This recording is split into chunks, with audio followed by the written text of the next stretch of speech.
Hey everybody, welcome to the iPhreaks show. Today on our panel we have Peter Whittam. Hello from Texas. This is James Zuber calling in from Minneapolis. And we have a guest today. Please welcome Rob Whitaker. Hi. So Rob, this is the first time you've been on the show. Can you tell us a little bit about yourself?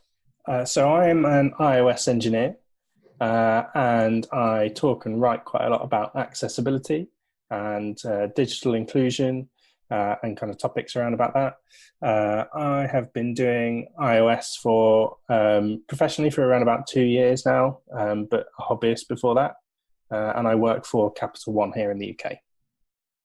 This episode is sponsored by Sentry.io. Recently, I came across a great tool for tracking and monitoring problems in my apps. Then I asked them if they wanted to sponsor the show and allow me to share my experience with you. Sentry provides a terrific interface for keeping track of what's going on with my app. It also tracks releases so I can tell if what I deployed makes things better or worse. They give full stack traces and as much information as possible about the situation when the error occurred to help you track down the errors. Plus, one thing I love, you can customize the context provided by Sentry. So, if you're looking for specific information about the request, you can provide it. It automatically scrubs passwords and secure information, and you can customize the scrubbing as well. Finally, it has a user feedback system built in that you can use to get information from your users. Oh, and I also love that they support open source to the point where they actually open sourced Sentry if you want to self-host it. Use the code DevChat at Sentry.io to get 2 months free on Sentry's small plan. That's code DevChat at Sentry.io. So yeah, we brought you on to the show to talk about accessibility. Can you tell us a little bit about what accessibility is and why we should think it's important? Well, accessibility really is about making sure that the software that you make works for all of your customers, all of your users. It's important really because around about 20% of your customers for any software are going to have some kind of extra needs. But also it's important because it's not just about thinking of disability as something different as kind of other people, but essentially you're considering future you. At some point, everyone's going to benefit from the fact that you've considered how your app is going to work with maybe working one-handed, so it will work with voice control, or maybe making sure that everything is clear and works with dynamic text sizes, for example, if your eyesight starts to fade. Okay, great. So what are the main areas that we should look at if we want to make our apps accessible? The biggest one, I think, that makes a big difference for most people is going to be making sure that you support dynamic text. It's been in iOS for a few years now. Apple have supported it in all of their apps, really, I think, since iOS 10 onwards. So you'll never see an iOS, one of Apple's apps that has truncated text when you've got the text size up, for example. It's really important to make sure that when you're testing your app, you turn up the text size and make sure that everything still looks and reads okay. That is great for a number of reasons, partly because dynamic text size is not just about making it better for people who need to have a larger text size, but a lot of people will choose to have a smaller text size as well, so they get more content and so that they get a bit more privacy as well. But that's probably the number one thing I would say with that. And then after that, the thing that people consider most, I think, with accessibility is probably voiceover. So that's when you can navigate the phone using swipes and it will read everything back to you so that you don't necessarily have to see the content that's on the screen. It will read any of the text. And with some of the new changes in iOS 13, it will even do things like describe images to you. Yeah, could you briefly just talk about some of those new features that we see in iOS 13? I know there's lots of videos out there now showing demonstrating the voiceover and the voice control in particular. So how do you feel about that? Do you feel that Apple is making, good strides in the right direction with these new abilities? Yeah, voice control particularly is really exciting. Every year in the UK, the government, along with Lloyds Bank, do a survey on people's kind of use of digital channels and their skills and what they do online and that kind of thing. And every year they ask about why people either do or don't use the internet. And one of the big reasons for not using the internet is because people have a disability, and around about, I believe it is 20% of people who have a disability and don't use the internet say that they don't use the internet because there's no assistive technology that will work for them to make the internet work better. And a lot of those people, it's because they have a physical disability which stops them from being able to interact with a touchscreen or a keyboard. And so for those people, voice control is really the thing that's going to help unlock digital experiences for them, because all they have to be able to do is see what's on the screen and then just say that thing to the screen. So that's going to be really liberating for a lot of people, I think. But there's a lot of kind of nice changes in iOS 13 that really facilitate that. Yeah, I think the one that we see, demonstrated the most, because it's the most eye-catching, is the one that a lot of people describe as the kind of the old Blade Runner effect, where it puts the grid up on the screen. Is that right? I think it puts a grid up and it puts a number in each of the, each part of the grid, and you basically navigate the screen and controls that way. Have you looked at that at all? Do you have any sort of feelings as to whether that's going to be useful, or sort of more of a gimmick for, the voiceover control? There's certain areas, I think, with that grid view that's going to work really nicely. So the example that Apple gave in their marketing video for that was using Apple Maps. And for something like that, it's really going to work well, because you can't really be expected to sort of list everything in a certain area of a map. You can't say kind of, zoom in on this particular contour or whatever. It's just too detailed. So for areas of large content like that, saying show grid and saying, zoom to whatever number is really going to be the best way of controlling that. But I think for most apps that we would create, if you find that people are showing the grid to interact with it, then you've probably made a mistake with your accessibility somewhere, because adding that grid on the screen covers quite a lot of the content, because you've not only got the grid, but a large part of that grid is taken over with the number. So it obscures the content that's there.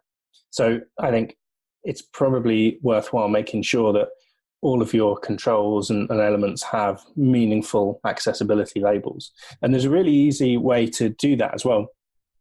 Because it's all designed to be completely hands-free, you can just say, hey Siri, turn on voice control, and then you can just say show names. And if you say show names, it will just pop up a little bubble above every element on screen with the name that you would use to activate that particular element, so that you can see if those labels that you've got there are meaningful.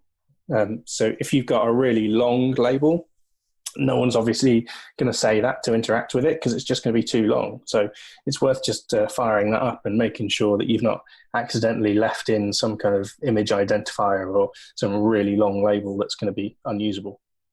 So that's interesting. So yeah, I think, a lot of this is, heavily dependent upon, say, the developer and the testing for those labels, then, to make sure, go through your app, turn it on, make sure you've got meaningful labels on each of the controls or something like that.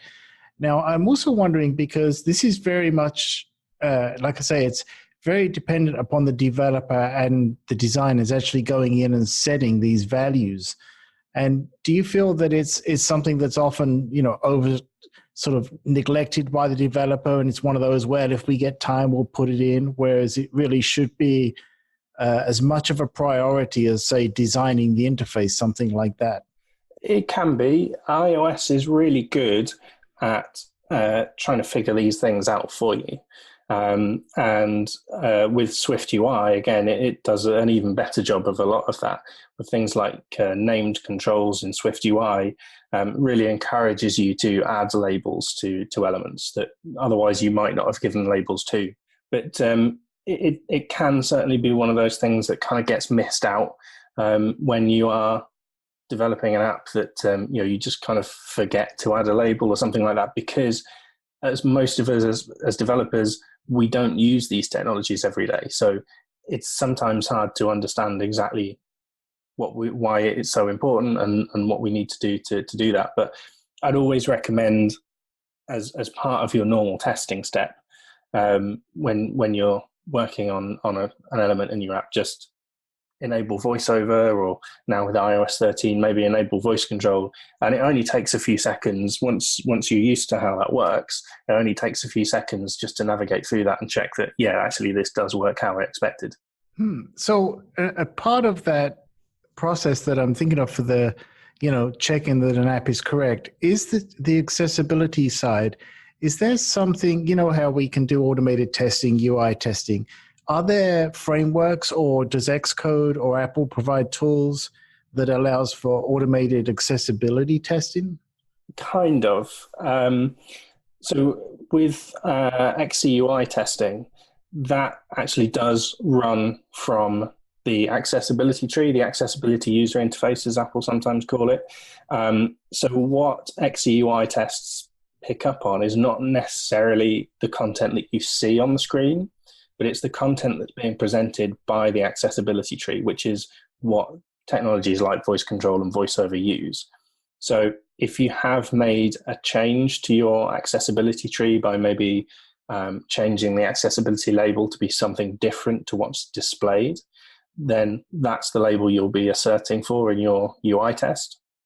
So in that aspect, you can kind of do accessibility testing, because essentially UI testing is accessibility testing. There are also some automated UI testing, accessibility UI testing tools available. I think A-Test is one that I've tried out in the past, and DQ, I think, and AIM perhaps, but I've not used them particularly extensively. I've really kind of tried them out and found that actually in reality they don't really work. They tend to, because you're limited on what you can access as part of the UI from an external tool like that, they tend to not be that great at actually finding things that are genuinely wrong, and tend to find a lot of false positives from my experience. It's not the same as you can kind of do on the web, because obviously on the web, your accessibility testing tool can have full access to the code that's generating the page. So it can read through that and do a lot more work on that to determine whether it's right or not. Okay, so it does sound like it's, this accessibility is something that certainly over the past year or so, really has come to the forefront as a very important part of the development cycle. So I guess over time, we can hope to see more of these kind of tools develop and come along to help us with that testing. Yeah, I mean, in terms of kind of your first point about it coming to the fore, I think the main sign of that is in iOS 13, where the accessibility menu now sits on the phone. And that is really a change that should have probably happened a long time ago. But now if you go into settings on an iPhone, accessibility settings are a top level setting, which is really what they should be. Instead of having to kind of navigate down through some extra menus, it's just there as one of the top options, which that's one of the big issues with for a lot of people who would really benefit from some kind of assistive technology, that they often don't know that the options are there. So by making it a top level thing, that's hopefully going to encourage more people to make use of some of these settings that will really benefit them. In terms of whether we'll see a development in terms of these tools, I really hope so. I know there are companies that are working really hard in trying to improve what these kind of tools can do, but it's a lot of the time it's going to be down to the information that Apple will provide as part of that. But with Swift UI, again, because it's declarative, then perhaps there's a space there for someone to do maybe some kind of accessibility linting on Swift UI code, perhaps in the same kind of way that you might do with HTML. One of the biggest pain points that I find as I talk to people about software is deployment. It's really interesting to have the conversations with people where it's, I don't want to deal with Docker. I don't want to deal with Kubernetes. I don't want to deal with setting up servers. I don't, all of these different things. And in a lot of ways, DevOps has gotten a lot easier. And in a lot of ways, DevOps has also kind of embraced a certain amount of culture around applications, the way we build them, the way we deploy them. And I've really felt for a long time that developers need to have the conversations with DevOps or adopt some form of DevOps so that they can take control of what they're doing and really understand when things go to production, what's going on, so that they can help debug the issues and fix the issues and find the issues when they go wrong and help streamline things and make things better and slicker and easier so that they'll more generally go right. So we started a podcast called Adventures in DevOps. And I pulled in one of the hosts from one of my favorite DevOps shows, Nell Shamrell Harrington from the Food Fight Show. And we got things rolling there. And so this is more or less a continuation of the Food Fight Show, where we're talking about the things that go into DevOps. So if you're struggling with any of these operational type things, then definitely check out Adventures in DevOps. And you can find it at adventuresindevopspodcast.com. So if we're trying to get our app improved in accessibility, what are some common patterns that don't work well for people that might need voice control? Like, what are some easy things that a lot of apps have that can be improved? So with voice control, the main thing that I've seen so far is labels being too long. So it is possible to provide a voice control label, a shorter label. I don't remember off the top of my head what code it is to do that, but it's possible to provide a specific voice control label which is shorter. So it makes it easier for people to say. With VoiceOver, a lot of the time it will be that things are maybe out of order. So when you swipe through with VoiceOver, it will scan things in natural direction, so from top left to bottom right. And sometimes that's not how you're displaying things in your app. So things might appear out of order, making the navigation a little confusing because the content is just not read in the order that you'd expect. Sometimes it can be that things have been marked as not accessible when they should be, so they're not read at all, or vice versa, so that they're accessible when actually they probably shouldn't be. But a lot of these things will really come to the fore when you actually just fire up your screen and turn on VoiceOver, and then just swipe through it and just make sure that it kind of makes logical sense, that it's in the order that you'd sort of expect when you're reading through. And one thing to remember as well when you're navigating with VoiceOver is that if you need VoiceOver, you're not necessarily going to have the context of the visual part of the screen. So every element has to make sense on its own. You can't assume that one part of content can take meaning from a previous part of content. So you can't use, for example, things like rhetorical questions that are quite difficult to understand because it sounds like you're referring to some content elsewhere. So just make sure that each element as you read through it is pretty clear as to what it means and what the consequences will be if you activate that control. So as you was describing that, it occurred to me suddenly that you have these complications because I may have, say, a screen that has a confirm button for saving some settings, and it has another confirm button for maybe confirm this purchase. So as I'm going through and designing that application, I have to be very conscious of the fact, for example, I guess that, I can't just have a label or an audio label that describes the button as confirm. I have to really make sure that it's, confirm settings or confirm purchase, so that there is, no confusion, right? That's something that we have to take into account that, never occurred to me until now when you mentioned it. Yeah, absolutely. It's something that, again, people who maybe have worked on the web might be a bit more familiar with, but the idea of being descriptive in links. So it's pretty sort of common knowledge that if you put a link on a web page, you don't just put click here, because what does click here mean?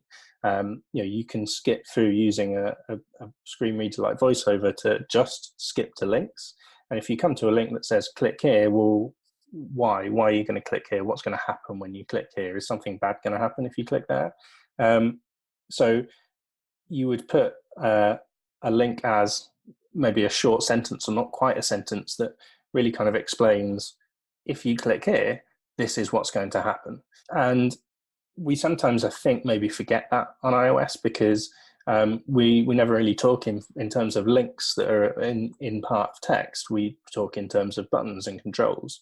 But it's really important that if your user can't see the screen, or if they're interacting with the screen in a different way, that if they come to a control like a button, they understand what the consequence of pressing that button will do, and it's not going to do something bad that they don't expect.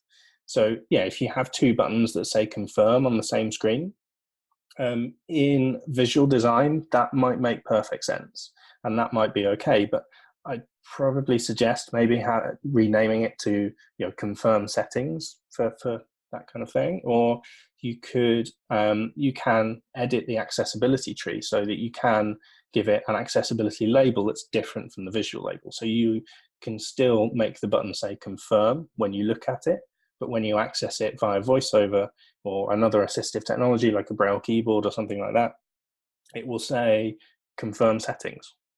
And that just makes it a little bit more descriptive. So you mentioned the accessibility label. There's also a thing that's read off, the accessibility help, which is related to the label. But can you explain a little bit about that? Yeah, so I think maybe the accessibility hint perhaps is what you're thinking of. That is something that is read to your to a VoiceOver user after the label.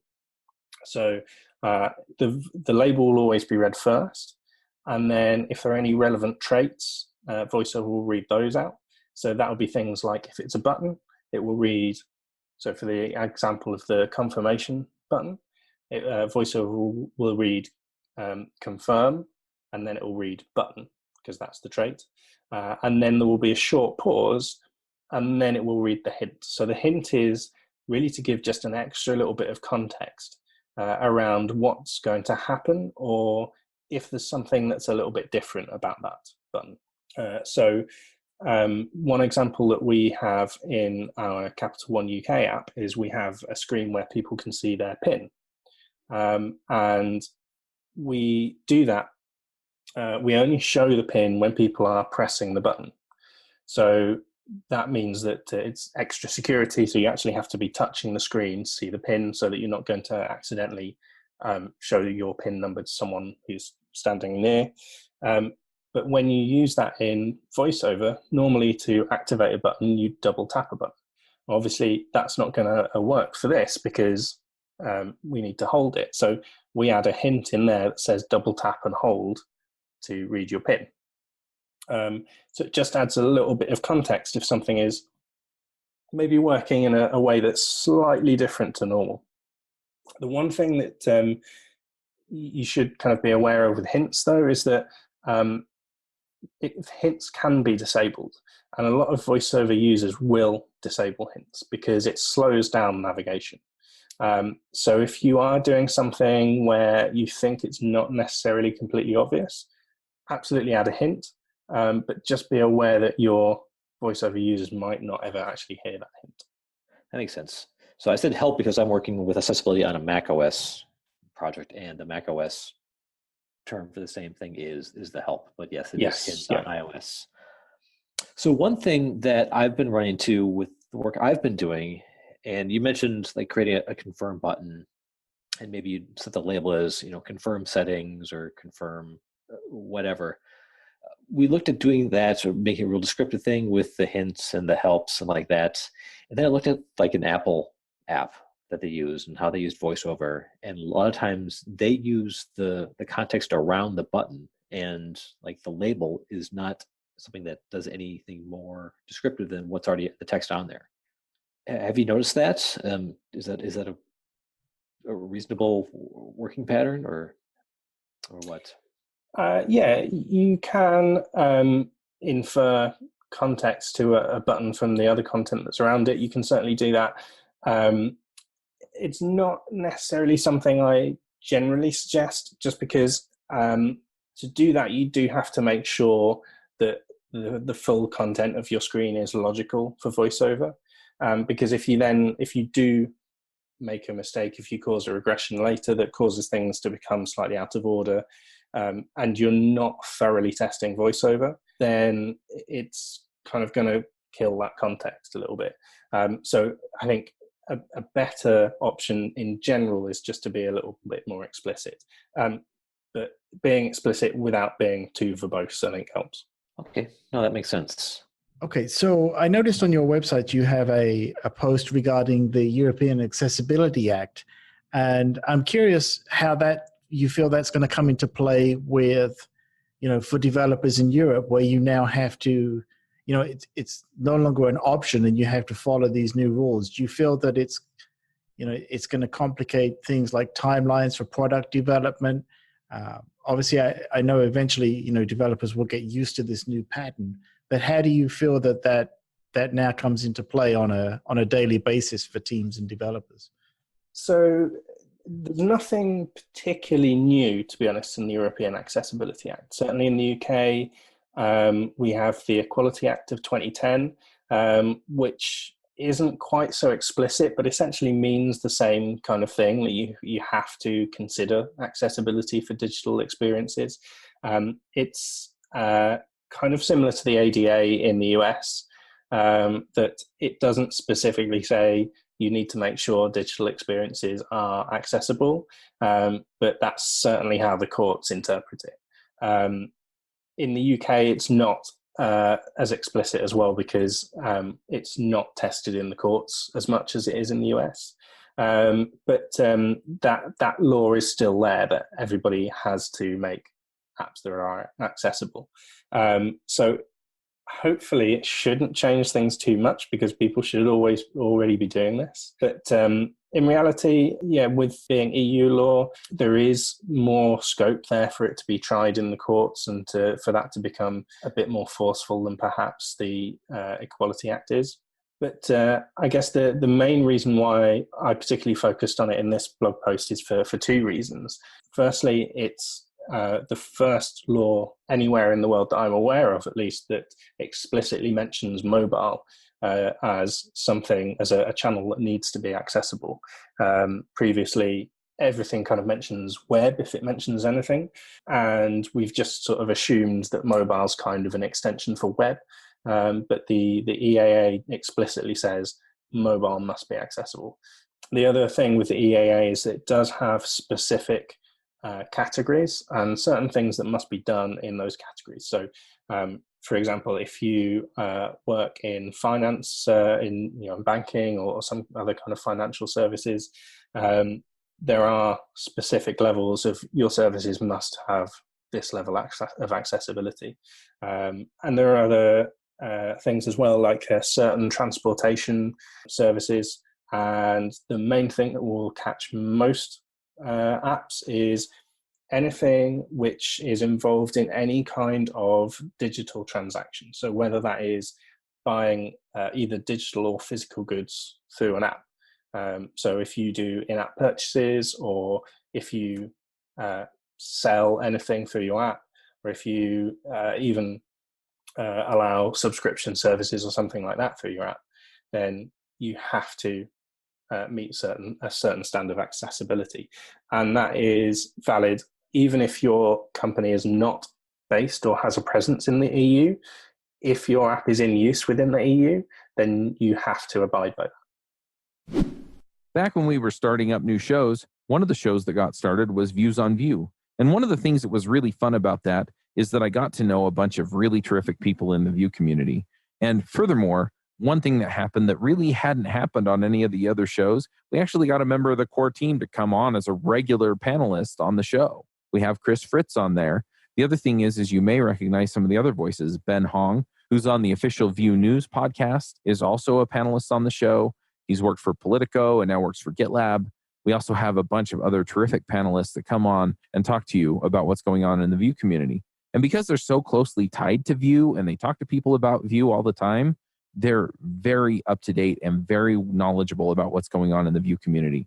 So if you're looking for a way to learn Vue.js, or if you're looking for a way to stay current with Vue.js and kind of have the water cooler conversations you wish you could have about it in places where maybe they're not using it, then definitely check it out. You can find it at viewsonvue.com. I think these rules, are nothing but a good thing, right? I think it is interesting, like you say, how it used to be focused towards web and how, now, we're starting to realize that, mobile applications and mobile devices really are sort of the mainstay nowadays. Even though, of course, we view the web on mobile as well, but there seems to be a trend of less people using desktop machines and therefore, tending to sort of navigate towards apps. So I think it's only reasonable that, that shift in focus over time will probably become more and more relevant, I think. Yeah, absolutely. And there are certain channels which, mobile is now, the main choice. Things like Uber, for example. I mean, no one's going to book an Uber through a website. And that's something that potentially could be caught in the EAA under transportation apps. So they're essentially saying that, if you allow people to book taxis, then you have to make sure that the taxi booking app is going to work for them. And that is quite an important thing, really, because people with disabilities will often struggle with mobility, and they maybe won't be able to drive or maybe can't afford a car. And so taxis are a really essential service for them. So the ability to actually book one is obviously a big part of their life. Makes a big difference if they can't do that. That makes sense. So what are some ways we can talk about our teams, the product owners, the people that we're working with, clients, about how to make accessibility a priority? We got the EAA Act, but even if you're only selling in the United States, how can we start bringing that conversation? Because I worked a long time, like years before ever having to deal with voiceover. And the clients that I've worked with that make accessibility a priority, they're pretty large. So smaller companies may not be putting as much focus into it. Like, how do you have the conversations to say, hey, this is important, we need to be doing this? How do we make that happen? Well, you can take a carrot and a stick approach with this, really. So the stick really is, if you're in the US, you have the ADA, the Americans with Disabilities Act, and that is, it doesn't kind of set out in explicit detail like the EAA does in terms of the level that you need to have for accessibility for different categories. But it has been tested pretty regularly in US courts that you are expected to essentially meet the minimum of the WCAG guidelines, the Web Content Accessibility Guidelines, which obviously by the name they are designed for web, but a lot of them do roughly translate to mobile. So things like making sure that your color choice has reasonable contrast on it, making sure that your app is accessible to assistive technology like screen readers like VoiceOver, for example. And the US courts do take that quite seriously. It is tested reasonably regularly, and the companies that fall foul of that do tend to be fined a pretty decent amount of money on that. There's companies like, Beyonce, for example, was taken to court about a year ago because of that, and because her website just wasn't accessible for someone to book tickets, I believe. And so, she got fined quite a lot of money for that. There's currently a court case in the US, or I don't think it's quite gone to court yet, but Domino's fighting one of these cases to say that they shouldn't be forced to make things accessible. Their arguments don't really match up, but it'll be interesting to kind of see what happens with that. But it is a realistic thing for any companies in the US that, if you're not accessible, there is a good chance of someone picking up on that and potentially starting a class action lawsuit or a personal lawsuit against that. But then really around about 20% of the population has some form of disability, whether that is visual or hearing or motor, or some kind of cognitive impairment, something like that. Then it's around about 20% of people internationally. So, same in the US, same in the UK, same anywhere really. So that's, it's about 20% of your customers who, if you're not considering accessibility, you're kind of saying our app isn't for you. And that's a genuine experience of a lot of disabled people. If they find that your app is not accessible, they just won't use it because it's too difficult for them to figure out how to use it. And they will go and use an alternative. There are services, online websites, where people will kind of list, hey, this app is actually really good for VoiceOver. And people will navigate towards services they know are really good for VoiceOver or are really good for switch control or something like that, for example. So they will go towards products that are going to work for them. So you're going to get a benefit to your business by making sure that these things work, but also you're going to protect yourself from potential legal disputes as well. Okay, that makes sense. And yeah, there's definitely online communities where people are sharing info about what works for them with their various disabilities. Now, since we're iPhreaks podcast, we're a developer podcast. We've been talking about UIKit, a little bit of AppKit, but Swift UI, like how is that going to affect accessibility? Swift UI has a lot of really big improvements, I think, for accessibility.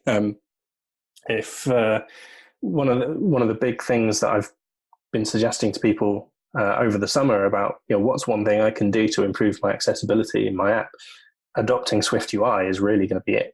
Swift UI is, because it's declarative, it means that your accessibility tree of your app, so the interface that technologies like VoiceOver and voice control use, is built at the same time as your visual user interface, which means that they're always going to be completely in sync, and they're always going to have the same content presented in the same way. So at the moment with UIKit creates the visual interface, and then the accessibility API comes along and generates the accessibility user interface, the accessibility tree on top of that. And that step is a little bit lossy, and that's where you sometimes end up with things being either accessible or not accessible or not in the right order, for example. And that's when you kind of end up with things being a little bit weird. But with Swift UI, because it's declarative, you're separating what you want to display to the customer, so your buttons, your text, whatever, from how that's presented to your user. And so obviously one how is displaying it on an iPhone display or displaying it on a Mac display. But another how is creating an accessibility tree that can be used by VoiceOver. So it means that that's going to be a lot more accurate. And one thing that sometimes happens on UIKit at the moment is if you make a change to the screen, the accessibility API doesn't know it needs to regenerate the accessibility user interface. So that becomes out of sync. And so you can end up with some content displayed on your screen, but it isn't available to VoiceOver. That content of bug is completely eliminated with Swift UI, just because it's generated at the same time as the screen. So that's going to make a big difference. There's things like named controls, where Swift UI encourages you to give a name to basically any control that you add onto the screen, which, as we were talking earlier about having context with buttons, you're knowing exactly what that button does. If you've got a switch, for example, and you have a switch with a label to the left and then the switch, then if your user with VoiceOver comes to that, they'll hear the label, then they'll swipe, and then they'll hear the switch. Well, are they 100% certain that that label is related to that switch? It could be that your accessibility tree is maybe slightly out of order, and that label could relate to something different. So they might not be 100% certain what's going to happen if they switch that switch. But with named controls, they are intrinsically linked all the time, so that they swipe to that control and it will read the label and say switch, so that they know explicitly that this is exactly what this switch is going to do if I switch it. And given the nature of Swift UI as well, and this great approach that they're taking with the cross-platform ability with Catalyst and everything else, I guess the other bonus here is if I create an application and I put in all the work to make the accessibility on iOS, and then I throw the flag to create a Mac application, I've automatically moved that accessibility over to the Mac application as well. So I only have to do the work once, which I think is probably going to make this a lot more attractive as well as a technology, because I don't have to sort of double duty everything on the accessibility side as well. Absolutely, yeah. Jamie was saying that you were doing some accessibility recently on the Mac, and that was slightly more complex than on iOS. So how are you finding that? So past couple months I've been doing accessibility work for a Mac app, and I've done accessibility work for iOS before, and most of it was pretty good, even if it added a little bit of time to whatever feature we were working on, but not a big deal. Accessibility with Mac is a totally different beast. The documentation is not really there. There's really not a lot out there of people that are working with it. We found like VoiceOver works fairly well, but a lot of things just stop working for whatever reason. So there's been challenges with it. So yeah, having the kind of the UI kit approach on Mac OS might be an easy way to get an accessible app over to Mac OS. But yeah, that's been my pain for the past month or so. But yeah, documentation not really there. Unfortunately, that's kind of the same with Swift UI at the moment, with it being so new that not all of the documentation is there for everything. But they are improving it. I've seen there's been things I was looking up a couple of weeks ago, and then I've looked again today, and there is now documentation there. So they are improving on it. But unfortunately, I suspect that for macOS, that documentation might never come. Yep, it's been a while. macOS has been a thing for quite a while. But yeah, we're running a little bit low on time. Anything else we should cover before we get to the picks? I think I'm good. That's resounding okay. Yep. Peter, what do you have for us? Right. So my pick here is, I'm a big advocate for constant learning, and therefore I take a lot of notes. And so I've been using an application on the Mac called Quiver. And the best way I can describe it is it's like a note-taking, cataloging application for coders, right? So the idea is that, if you think of like Notes, for example, from Apple, it's kind of an extension of that. You can categorize and tag notes, but you can also define blocks. So instead of having like a note with a code in the middle that's not properly formatted or syntax highlighted, because it's designed for coders, you can basically put code in line and see that beautiful syntax highlighting and formatting. So that's my recommendation. I use it every day. Awesome. Rob, do you have a pick for us? Yeah, so I've picked a book that I've started reading recently. This was recommended to me by a guy called John Gibbons, who is an accessibility trainer and tester. So if your company needs anyone to come in and inspect your accessibility, I'd suggest him. But I was talking to him about I'm a hearing aid wearer, and it kind of bothers me that if you wear glasses, there's this whole kind of fashion around glasses that you can go and pick a frame that suits you. And there's hundreds to choose from, and you can get kind of designer names and that kind of stuff. With a hearing aid, I've kind of got the choice between a weird shade of pink that doesn't match anyone's skin tone, or if I want something a bit more snazzy, I've got silver. And that's what I've got at the moment is silver, but I'd kind of like maybe a bit of color on there or something like that. It seems to me really weird that we sort of try and hide the hearing aid when it's, you would wear jewelry on your ear normally, a lot of people would. And by hiding the fact that I wear a hearing aid, it's kind of feels like I should be ashamed of the fact that I'm wearing a hearing aid, which doesn't really feel right to me.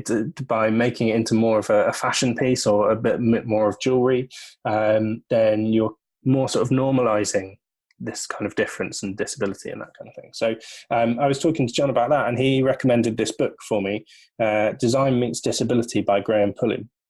And I've been reading that recently, and that's exactly what this book is about making things like artificial legs, wheelchairs, and things like that, designed by proper designers and making them into beautiful objects, furniture or jewelry or things like that. I mean, the Apple connection here is it does cover, what if Johnny Ive used some of his experience designing things like AirPods and EarPods to design a fashionable hearing aids that would work for people. Oh, very cool. Yeah. Put the links for the book in the show notes. YouTube, Peter. So we want to check those things out.